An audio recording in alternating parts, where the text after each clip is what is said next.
El libro de Marcos. Lección 1. El comienzo del Evangelio. Después de que Juan fue encarcelado, Jesús vino a Galilea, predicando el Evangelio del reino de Dios. Decía: El tiempo se ha cumplido, el reino de Dios está cerca, arrepiéntanse y crean en el Evangelio. Marcos 1, 14 y 15.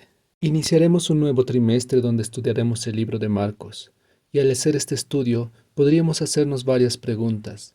¿Quién escribió el libro de Marcos? ¿Quién era Marcos? ¿Por qué es tan importante que estudiemos este libro? Es por eso que en los 2 primeros días de esta lección conoceremos un poco mejor al escritor del Evangelio de Marcos. ¿Quién escribió el libro de Marcos? La verdad es que con certeza no lo sabemos.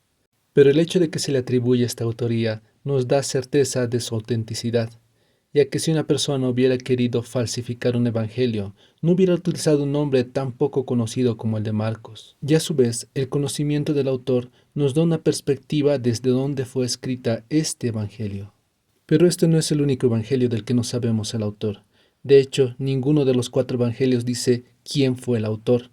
Simplemente se les atribuye la autoría en base a ciertos testimonios de otras personas en los 200 primeros años de la historia del cristianismo. Aunque hay algo interesante, cada autor está relacionado con algún fundador de la iglesia. Mateo y Juan, obviamente los apóstoles, Lucas con Pablo y Marcos con Pedro. A tal punto va esta unión que algunos consideran que fue Pedro quien le enseñó todo lo que Marcos escribió en su libro. De cierta forma, este es el Evangelio según San Pedro. Pero dejemos la especulación a un lado y conozcamos un poco más a este que alguna vez fue conocido como el misionero fracasado. Empecemos por el significado de su nombre. Viene del latino y algunos consideran que significa guerrero, pero la mayoría considera que viene del adjetivo marticus, cuyo significado es consagrado a los dioses, principalmente al dios Marte, que es del que deriva este nombre. Pero su nombre verdadero o judío era Juan. Marcos simplemente era su apodo. De hecho, él no es el único en cambiar su nombre. Varios lo hacen. ¿Pero por qué lo harían? En esa época, cuando una persona adquiría la nacionalidad romana, ya sea por nacimiento, por heredad o por compra, cambiaba de nombre. Y considerando su referencia familiar que nos da el libro de Hechos, este parece ser el motivo del cambio de su nombre. Ahora conozcamos un poco más a la familia de Marcos. La primera vez que se menciona a Marcos en la Biblia es en Hechos 12:12, en el contexto de que Pedro acababa de salir de la cárcel liberado por un ángel.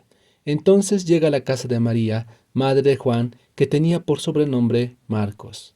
El hecho de que se mencione que María tenía una casa, en especial en esa época, hace notar que ella tenía bastante dinero, con el que ayudaba a la iglesia. Otro de los parientes de Marcos era Bernabé. Y esto es interesante. Algunas versiones traducen Colosenses 4:10 como su primo y otros como sobrino de Bernabé. Sin embargo, la mayor parte de los estudiosos considera que la traducción correcta es primo, aunque esto no es realmente importante. Lo importante es que Bernabé, que también había cambiado su nombre, era su pariente. Y esto es importante porque volvemos a ver a Marcos al final del capítulo 12 junto con Bernabé y Pablo. El capítulo 3 inicia con lo que parece ser una muy importante reunión, donde están profetas y maestros, y se menciona a Bernabé y a Saulo. El Espíritu Santo parece estar dirigiendo esta reunión y dice que se aparte a Bernabé y a Saulo para una obra a los que se los ha llamado. Todos ayunan y oran. Se les impone las manos a Pablo y Bernabé y son enviados por el Espíritu Santo a Seleucia y a Chipre.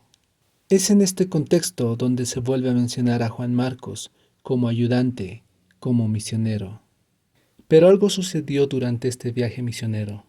La Biblia no nos especifica qué. Tal vez Juan era muy joven, tal vez no estaba acostumbrado a esa vida, tal vez incluso fue sin querer, solamente impulsado por su familia.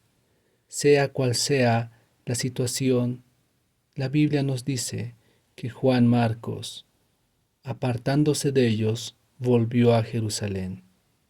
El libro Los Hechos de los Apóstoles nos dice: Marcos Abrumado por el temor y el desaliento, vaciló por un tiempo en su propósito de entregarse de todo corazón a la obra del Señor.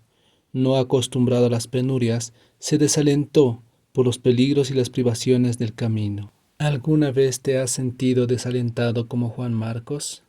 Tal vez has empezado el año o tu vida cristiana deseando hacer la obra para Dios, pero según pasa el tiempo, las vicisitudes, las complejidades, los desalientos te hacen sentir sin fuerza y te hacen creer que no vas a poder seguir adelante.